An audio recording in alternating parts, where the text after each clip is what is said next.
Poner el dedo en la llaga es investigar, informar, cuestionar y desafiar sin miedo al poder económico y político.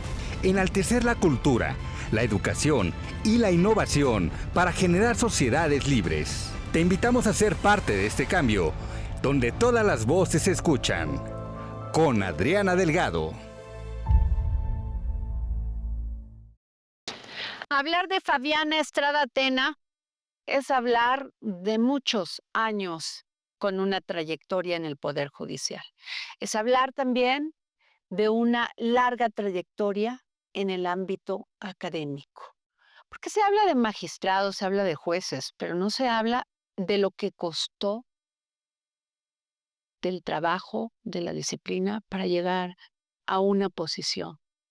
20 años, algunos 15, pero hablar de usted es hablar de esas trayectorias.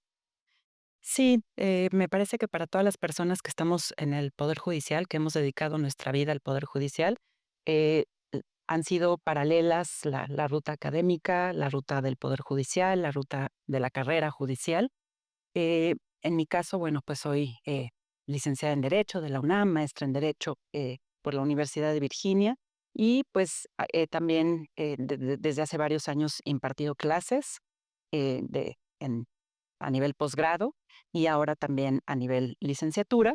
Me parece que simplemente cuando uno ama el derecho, pues le dedica tiempo, le dedica estudio y es algo que caracteriza a muchas personas en el Poder Judicial, pero pues también con los problemas que ello entraña el hecho de que la carrera judicial sea una carrera tan endogámica, donde todos estamos un poco cortados con el mismo perfil. Diría yo que esa es la contracara, Y la cara de la otra moneda. déjeme decirle, magistra, que lo que más me parece fabuloso de este proceso al cual se va usted a someter para la elección de ministra de la Suprema Corte de la Nación, nos da la oportunidad a los ciudadanos de verlos, de decirles que son de carne y hueso.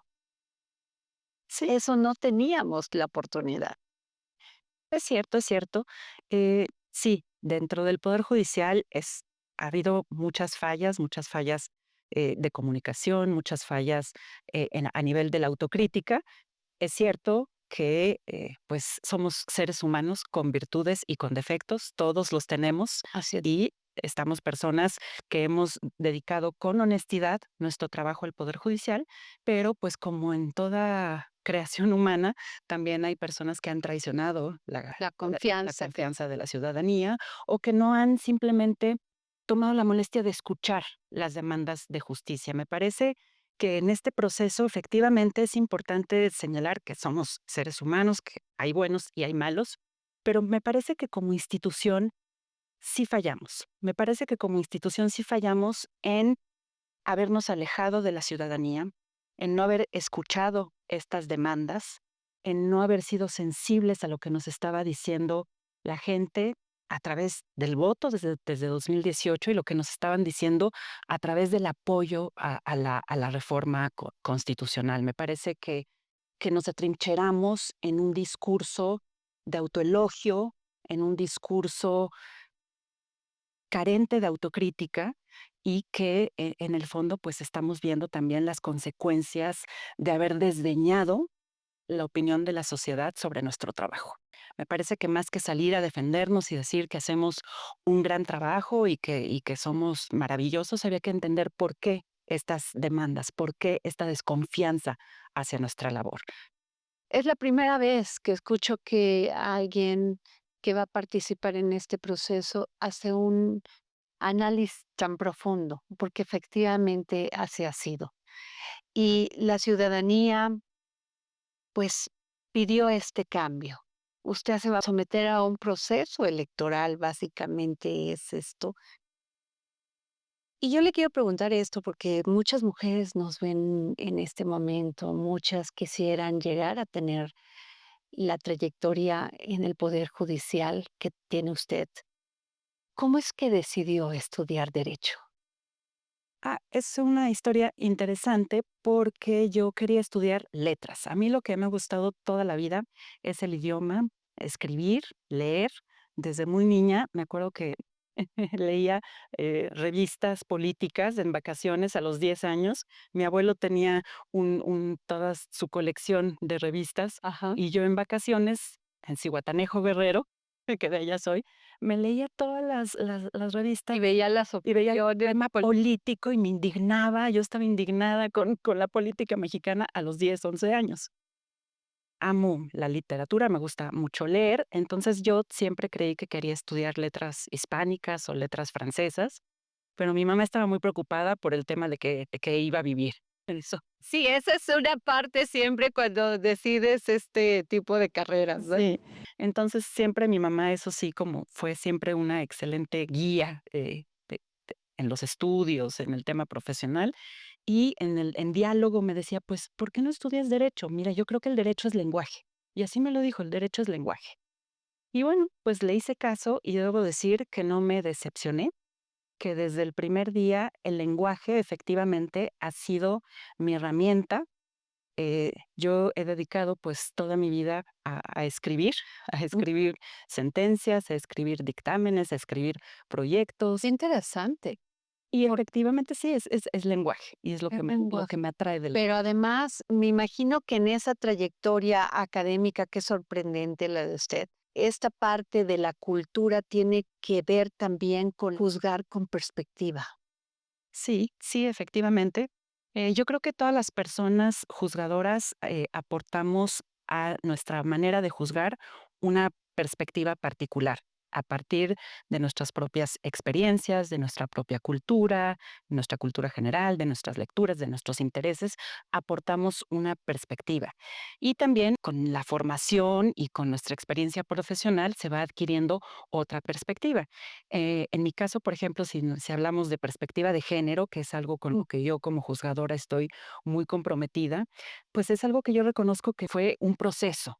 Entender de qué hablamos cuando hablamos de juzgar con perspectiva de género, qué implica, y yo agradezco mucho, por ejemplo, a las mujeres que llegaron a la Suprema Corte a partir de la reforma constitucional en materia de derechos humanos de 2011, se comenzó a diversificar mucho el cuerpo profesional en la Suprema Corte. Antes Okey. siempre éramos personas de carrera que veníamos de las trincheras, de juzgados, de colegiados, pero con la reforma de 2011 comenzó a haber un lenguaje de los derechos muy diferente. Entonces comenzó a haber contrataciones de otros perfiles, personas que venían de la academia, del activismo, y yo he reconocido mucho la labor que hicieron muchas secretarias de estudio y cuenta en la Suprema Corte de formarnos a las que éramos de carrera y enseñarnos lo que es la perspectiva de género y a partir de ahí pues construir eh, toda una línea jurisprudencial de la Suprema Corte que es muy sólida y muy rica en esta materia de igualdad de género, pero es algo que llegó a través de ellas e indirectamente a través del activismo de las mujeres. Entonces, esto habla también de la importancia de la diversificación y es ahí donde yo veo también una oportunidad que representa la reforma. Quiero preguntarle esto, magistrada, porque es muy importante. El proceso al cual se va usted a someter es un proceso complejo, complicado. Me imagino que usted nunca se imaginó que iba a entrar en un cargo de elección popular, pero ya está, ahí está. Hay de dos, participas o no participas y te haces a un lado. Pero alguien con una trayectoria como la de usted, la verdad, hay que agradecer que participe. Muchas gracias. ¿Usted estaba preparada para esto y cómo lo ve? ¿Cómo ve todos los procesos por los cuales va a pasar? Que primero es esta entrevista que les van a hacer, después la insaculación y después pues todo este proceso que empieza en marzo y termina en mayo ya para la elección el 1 de junio. Pues a la primera pregunta jamás me lo imaginé, jamás creí que iba a pasar algo así, que iba a estar, que si quería seguir siendo juzgadora iba a tener que pasar ahora por un proceso de elección, pero lo entiendo por las razones que ya te decía, entiendo que había un hartazgo con el sistema de justicia y entiendo qué es lo que está detrás, entiendo el valor simbólico de la reforma. Vamos a refundar nuestro sistema de justicia, vamos a tener una justicia mejor, más cercana a la gente. Nosotros somos servidores públicos, Así es. servimos a voluntad del pueblo de México. No tenemos aquí derechos adquiridos a nada. quien nos pone y quien nos puede quitar es el pueblo de México. Es algo que tenemos que entender. Entonces hubo una decisión, está plasmada en la Constitución a través de un procedimiento que cumplió con las formalidades. Entonces esa es la decisión del pueblo de México. Desde mi perspectiva, bueno, yo no sé hacer otra cosa. Entonces, si eso es lo que ahora quiere el pueblo de México, pues yo me someto a esa voluntad y si quiero seguir juzgando, tengo que ser votada por la ciudadanía, ¿no? En caso de que llegue a ser candidata, porque efectivamente, pues aquí viene todo un camino. Yo ahorita, por supuesto, no soy candidata, soy simplemente una ciudadana registrada para participar en un procedimiento. Y ese procedimiento pasa por diversas etapas, que son efectivamente, pues primero, próximamente la lista de las personas que cumplen con los Así es. requisitos, después un periodo de evaluación de los perfiles, una etapa de selección de estos perfiles y finalmente una insaculación. Entonces ahorita pues simplemente es una Es una expectativa. participante, claro. Esto es bien importante, magistrada Fabiana Estrada Tena, porque podemos confiar las mexicanas y los mexicanos en este proceso, porque hay detractores de esto.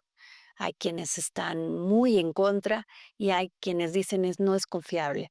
Pero no confiar en esto es no confiar en todo un proceso electoral en el cual fue elegida nuestra presidenta de la República, nuestros legisladores, gobernadores. Claro, sí, tenemos el proceso electoral, bueno, pues tiene sus riesgos, pero finalmente es el proceso a través del cual elegimos a nuestros representantes y a nuestros gobernantes. Entonces, bueno, descalificarlos por el solo hecho de ser un proceso electoral, pues no me parece que haya mérito en ello.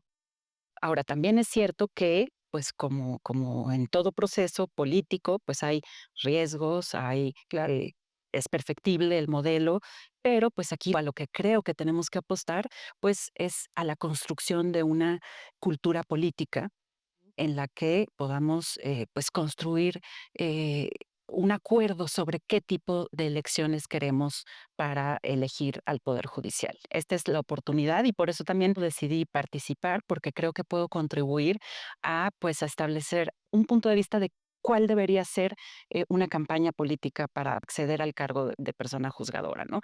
¿Qué podría haber en una campaña? ¿Qué tipo de promesas? ¿Debe haber promesas? ¿Qué promesas de Eso le iba a campaña? preguntar, ¿debe haber promesas? ¿Es una campaña? Claro. ¿O debe de haber algún lema o alguna justificación que diga esta persona está aquí porque quiere este cargo? ¿Cuál sería ese? Para mí, lo que tenemos que elegir los mexicanos y las mexicanas el próximo año es perfiles de personas juzgadoras, conociendo cuál es su filosofía judicial, qué es lo que entienden por impartir justicia, qué es lo que entiende cada candidato o candidata con su rol, cuál considera que es su rol en una democracia, cuál considera que es su rol como impartidor de justicia. ¿Cuál es su rol, Fabiana Estrada? Bueno, yo si llegara a la boleta electoral, yo diría que mi visión o simplemente la visión que me guía hoy es una visión comprometida con los derechos de las minorías históricamente discriminadas. En mi rol hoy en día como juzgadora, yo tengo un compromiso claro con los derechos de las mujeres, con los derechos de las personas con discapacidad, con los derechos de las personas de la diversidad sexual, pero también tengo un entendimiento de la función jurisdiccional que parte de entender que nuestra labor principal es aplicar la Constitución y la ley. ¿Ok?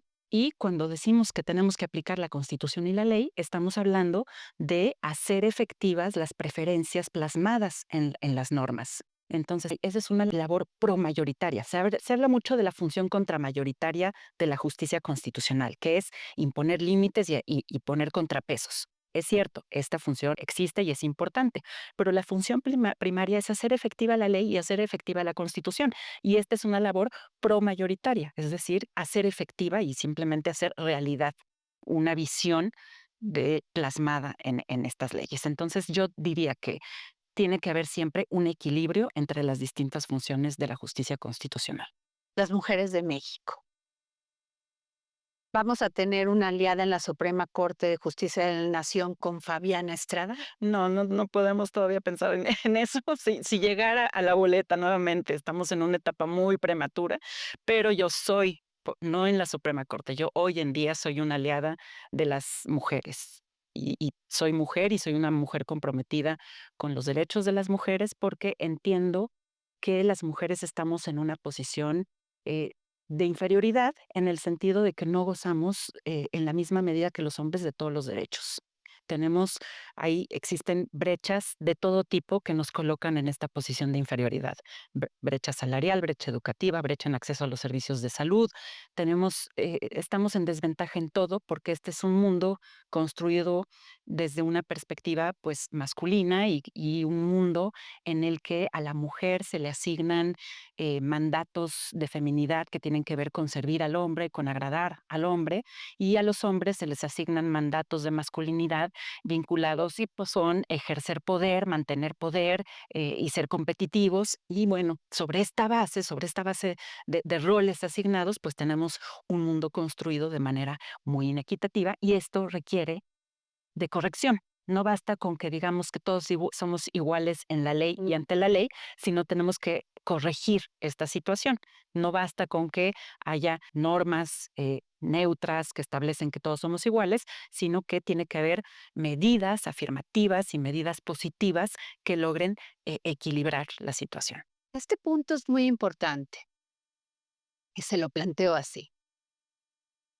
Siempre cuando se habla del poder judicial, del poder ejecutivo, del poder legislativo, se dice la división de poderes y se ufanan diciendo. Pero para que haya estas leyes, yo creo que los juzgadores a veces tienen que hablar con el poder legislativo y el poder ejecutivo, no mantenerse aparte como se había hecho, según los detractores para no contaminar. Pero creo que esto que acaba de decir es vital e importante. Sí, yo creo que es muy importante. La división de poderes es fundamental. Esa existe, Y tiene se que respetarse. entiende, Sí, por se supuesto. entiende. Sí, esto no significa que no haya colaboración, que no haya diálogo entre poderes.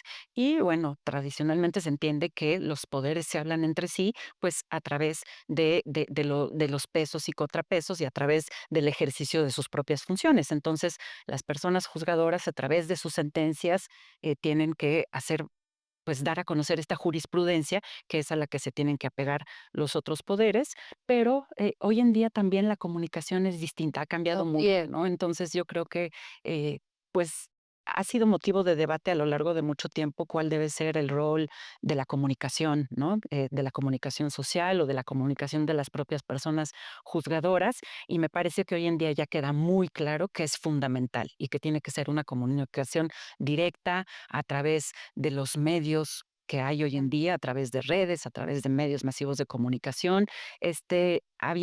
Tradicionalmente se decía que los jueces y las juezas hablan a través de sus sentencias. Y sí, esto es importante, sí, pero creo que ha quedado claro que si queremos vincularnos de manera efectiva con la ciudadanía y con los otros poderes, pues se tienen que utilizar todos los medios de comunicación.